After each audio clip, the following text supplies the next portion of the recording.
Welcome to Produce Talks, brought to you by the Canadian Produce Marketing Association. Each episode brings you fresh insights from leaders across the produce supply chain, growers, retailers, innovators, and experts shaping the future of fresh. Wherever you work in the industry, we're here to keep you informed, inspired, and connected. So let's get started.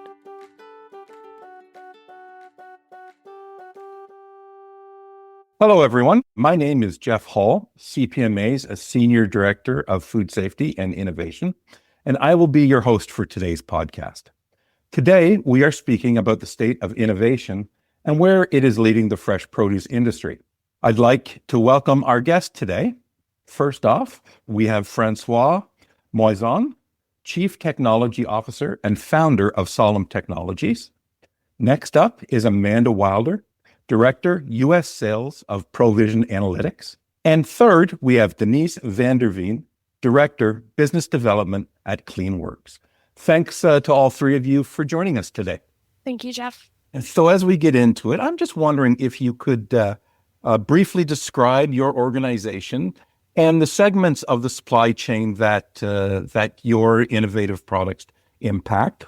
And maybe, Francois, we'll start the discussion with you. So I'm working at Sollum Technologies. So we design and build dynamic lighting for greenhouses. Our lighting solutions enable to adapt to the plant and the environment to maximize yield and reduce energy consumption. So we help growers to have consistent quality and yield in less energy consumption. Excellent. Thanks very much for that. Denise, how about CleanWorks? We at CleanWorks are a food safety technology company that manufactures sustainable solutions to decontaminate food products within the produce and protein supply chain. Our mature technology is in post-harvest. Inputs of hydrogen peroxide, micromist, ozone gas, which are catalyzed by UVC light into hydroxyl radicals. They're powerful oxidators capable of inactivating microorganisms and improving food safety and shelf life. So once this biochemical reaction is complete, these short-lived radicals revert back into water vapor and oxygen without leaving residuals.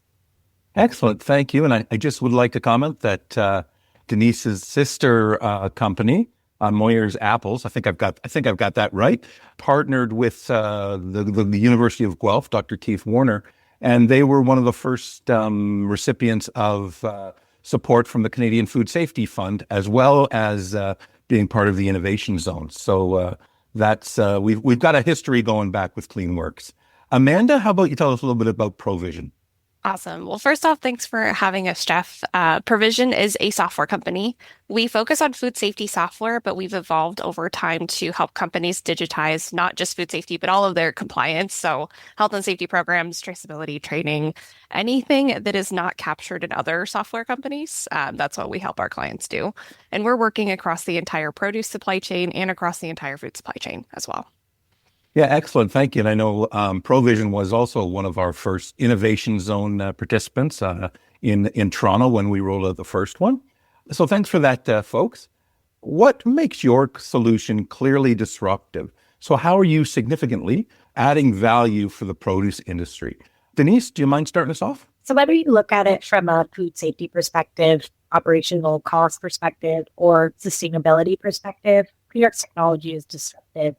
We're tackling issues like water overconsumption, cross-contamination issues that can occur with other technologies, high chemical costs. So CleanWorks offers a new outlook for what can be done and options outside of what those legacy systems might be that are used for decontamination. And lastly, due to the fact that it's non-aqueous and non-thermal, it allows increased access to some of the more difficult markets like frozen products or raw proteins. Excellent. Could you I'm going to spring one on you here. Could you just give me a few examples of some of the products that you're using your technology on? Yeah, definitely. As you mentioned, of course, our first customer was our sister company, Moyer's Apples. So on caramel apples, value add. But we have since then been working on all kinds of both outdoor and indoor grown produce, whether it's leafy greens and microgreens, to whole and cut onions, to berries, freshly frozen. We have installed across the board on produce in about 4 continents at this point. Oh, excellent. I'm glad to hear that you're expanding out past past just us here in North America. Amanda, how about Provision? What's innovative and disruptive about your offering? Yeah, so as a software company, I think a lot of us have used really clunky softwares. And one thing that makes us very disruptive and different in the market is we think about the operator first. We know that it starts on the ground, it starts with the grower, it starts with our non-technical folks in the plants and getting good information up front. If we think about our compliance programs, we know who's doing the paperwork. And we think about making the experience good for them so that we have good data coming into our system. We've streamlined that process, and then we can leverage that data for better analytics of the supply chain. So what you're telling me is it's expanded past the Excel spreadsheets I used to use when I first started in this world? Yes, not everybody has expanded past the Excel spreadsheet yet, but we would like to help folks know there is a better option. It's not clunky. It doesn't have to be. And that's why we're here. Excellent. And how do you find, I know quite often that, especially when you're talking about farmers or maybe folks that maybe are a little not as tech savvy, how do you find them adapting to your technology? Yeah, change is always hard. I think it doesn't matter where you're at. It's definitely a struggle for growers. But what we found, especially when we've gotten to participate in events like the Innovation Zone, when folks see Provision and actually get to touch it and hold it, they realize, okay, this really isn't what I'm used to. This isn't what I thought it would be. And there's still a transition, but it's not as bad. You would think that it'd be harder, but once you get it in hands, the transition is pretty easy. Excellent. So as soon as they get comfortable, they can start to do what they need to do with it. Exactly. Like everything, there's always a learning curve. For sure. Francois, I know that, comes across my LinkedIn feed like crazy are all sorts of lighting solutions. I just wonder if you can tell us what Sollum is doing to kind of lead that innovation. I would say first, technology matters, but I think it's the execution that is the disruption. So at Sollum Technology, what we do, we combine our smart dynamic fixture with our cloud platform, Sun as a Service, and we offer the 360 support for our growers, so they can turn the dynamic lighting into repeatable crop results. So we have a team of agronomists that is always there. We have our support team that is always one call away, so we can help our grower grow with their systems. And a little bit like Amanda said, our platform is built on simplicity. Where when we talk about smart or dynamic fixture, for example, it's all oftentimes rhyme with complexity, but it's not. So everything is built to be as simple as possible, always a few clicks away to make sure that you have your results. And do you find that, or as part of the service that you offer, or the technology you offer, is you have to basically tune the lighting to whatever is being grown? So let's say you're in a greenhouse of green peppers versus maybe a strawberry greenhouse. I'm just wondering how that works. I would say that that's exactly what is the goal with dynamic lighting, right? And for the past decades, it always like we were growing and forcing the plant to grow under a certain type of land. But now the paradigm has shifted a little bit. Now it's more, let's adapt to what the plant needs to give it exactly the perfect condition to thrive. So that's where the platform comes in, and we can adapt. Oh, excellent. So you're basically listening to the plants, and you guys are becoming the plant whisperers, as it were. So I'm just wondering, certainly, your three organizations have been part of the Innovation Zone or part of CPMA's convention and trade show. And just a reminder, it is coming up again the end of April in Toronto this year for everybody. So I hope you've got your tickets and are coming out. I'm just wondering how events such as the Innovation Zone or similar in-person forums help you market your solutions. And I think, Amanda, you might have touched on this already, is when people can see what the software actually does. So I'm just wondering if there's anything else you'd like to add to that, Amanda, with respect to that in-person format. Yeah, we really love the in-person formats, whether it's at events like CPMA in the Innovation Zone or at other trade shows. Because again, just getting our software in the hands of users, in the hands of potential users, so they could see what it actually looks and feels like, makes a huge difference for us. I think a lot of us, when we still hear software, still think of the clunky ERPs that are already in place with some of our packers or processors, and that's not really going to change. And again, we're not looking to replace those. We're just looking to make the food safety compliance piece a lot easier and let folks know, hey, it doesn't have to look and work like this. It really can be simple and easy.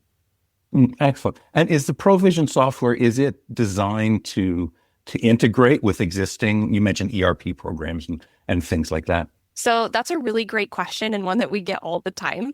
We don't actually want that integration necessarily. We absolutely can do that. But if we think about the types of data that we're collecting, there's a little bit of overlap, but really food safety has been completely missed in every ERP system that exists. And if they try to do it, it really doesn't match. Yeah, I can see that. So we work really well in tandem. Okay, cool. Francois, what about in-person events and whatnot when it comes to the Sollum products that you're offering? I think those events create the right kind of dialogue. Our client, the growers, can see the technology, they can ask questions, they can see the outcomes or even try it a little bit. So, and I would say that was even truer when we first started and we were still small and unknown. That was gaining multipliers on this.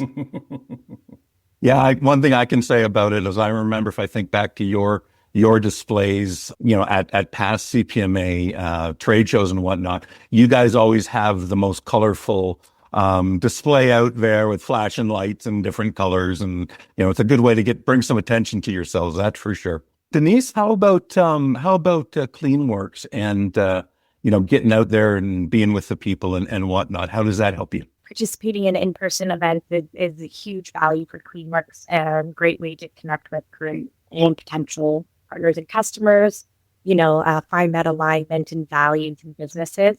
The Innovation Zone was a fantastic opportunity for us as a growing business when we entered a couple of years ago. And CPMA helped us create basically a out-of-the-box little booth that gave us that access and visibility to a network that we might not have been able to get. And since then, we've continued to participate in other in-person events, whether it be IAFP or the Frozen Food Consortium. And we see just a high value in creating those connections and partnerships that occurs at the in-person event. Yeah, no, I know whenever I'm at an event, other than the CPM, well, including the CPMA one, of course, but I always end up running into yourself or Paul out there talking to people and spreading the word about the CleanWorks product. So that's always excellent to see. So in our world, in the fresh produce world, similar to most businesses, partnerships are a real key when developing and launching and maintaining an innovative product. Innovation, it's usually the hardest part, I think, is that first sale, right? Is convincing somebody that, hey, you know what, this is actually going to make your life better and make you more money. I'm just wondering if you guys can share some information on some of the partnership strategies that you use. Don't feel like you have to name any company specifically. I know that's confidential in some cases, but I'm just wondering what kind of strategies you've used over the years, and I'll just open it up to whomever would like to jump in on that one to start. I would say that partnership is critical and it's part of Sollum DNA, right? So even from the beginning when I founded Sollum, we always envision creating, I would say, a three-way partnership with our clients. So first, we always have our client, and after that, we have partners with university, and we have Sollum. So we test, we validate, we share, and we learn together, right? Just to make sure that we grow faster. And I would say maybe it's a two-parter answer, but I would say that greenhouses are getting more and more complex, and there's a lot of factor to manage, and all the players in the greenhouse needs to work together to make sure that we have enhanced result, right? So that's one of the key factors that of Sollum doing with their client. So you have to have those partnerships so you can make sure that, all those intricate systems, lighting, moisture, temperature, everything, CO2, all of those systems work together. And obviously you guys are an expert in one of them, but you have to partner with those other folks in the other areas as well, right?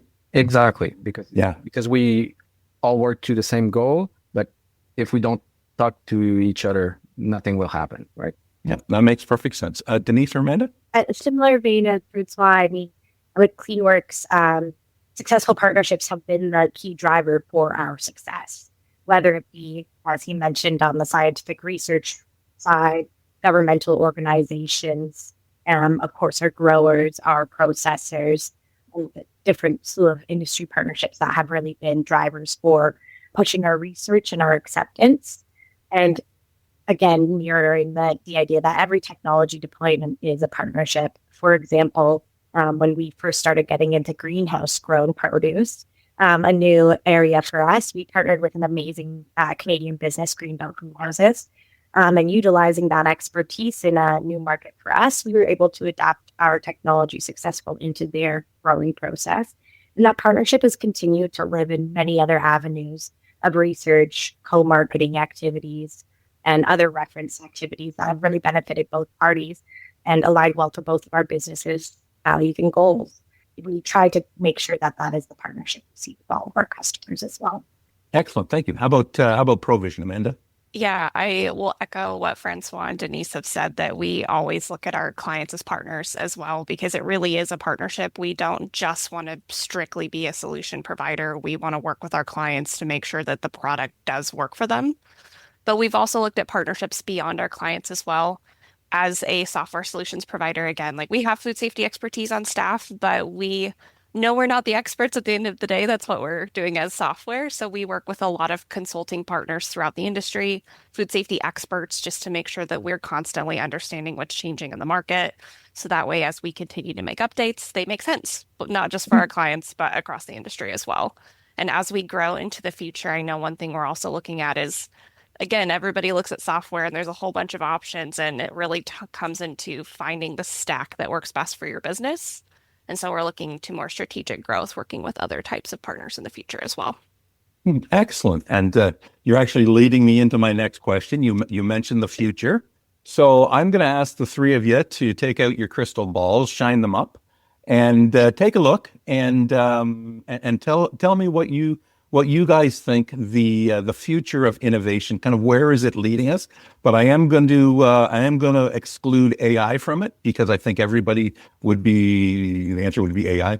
We all know it's out there. So what do you see out there besides AI? And Denise, maybe we'll start with you. Of course, I'm going to do a pitch a little bit about CleanWorks. One of the things of innovation that we are really excited about is transitioning our solution into the pre-harvest market. So looking at a sustainable way to reduce plant disease and hopefully see reductions in fungicides and other pesticide use. At a large scale, though, I'm really excited to see innovations that are creating solutions for easier market access, be it in food safety, operations, quality control, documentation, all software, ensuring that these groups can meet the ever-growing compliance requirements that are out there to access the markets through a lot of these large retailers. So continued innovation there is really exciting for me to see.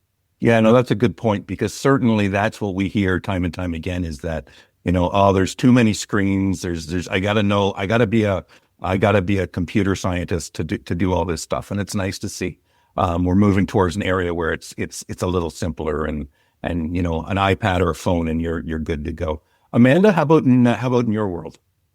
Yeah, I like what you just said, that a lot of people think that they have to be a computer scientist or really ingrained with how to build software. I am not a software developer. I'm a food scientist by trade, and I work for a software company. So I think seeing that innovation allow more access to data. And at Provision Analytics, I think analytics is a key in our name, is that we really see data analytics becoming a differentiator in the market. So we talk about AI, but we also don't need AI to do good math. And how we evaluate data and how other companies evaluate data, we really see that changing and creating differences in the market as we grow. And I know with us internally, that's one thing we're always looking at doing. And we are releasing what we're calling risk scoring, again, as a way to help companies leverage their internal data. Because as you guys know, food safety has a ton of information. And when we have collected a lot of that compliance information on paper, that data has been locked, essentially. Yeah. So we're helping folks digitize that, and now that data is unlocked, and now we can leverage and really understand, do we have food safety risk in our business or not? And where is that risk in our business? Excellent. That kind of sounds like there's hope for my Excel spreadsheets after all. Someday. Maybe not. Maybe not. Francois, you want to jump in on this one? I think it's a tricky question, right? Excluding AI, that's kind of cheating. Yeah. But for us, I think the innovation is like Amanda said, in data, right? For us in the lighting industry, I would say it's more automation, where, like we were saying a little bit earlier, that each parameter of a greenhouse is getting more and more complex. So how do we make sure that the growers are still able to benefit of all of this without getting overwhelmed? That makes sense. You can get to the point where you almost get locked up because of the amount of technologies up there. But it certainly sounds like yourselves at Sollum and the Cleanwork folks and Provision all have the customer's interest is top of mind and whatnot. It's nice to be able to talk about innovation, right? Because CA is changing really fast. I would say that innovation is key, but validation is king. In an ever-changing environment, we need to maintain some certainties to make sure that we can propel ourselves forward into the next generation. I love that you've pulled us all together, because one thing we really see about innovation is that it's based on collaboration. So whether it's different companies getting together and talking about where we all fit in the supply chain, or even just collaborating with our clients, with industry experts, that's how we all move forward, is we all have to talk to each other. We all learn a little bit along the way. I agree with that. And Denise, last word to you. Yeah, I appreciate the way CPMA has offered opportunities and support for ag innovation. It's so exciting to be involved with and discussing with these other amazing innovative companies and seeing that innovation in the sector.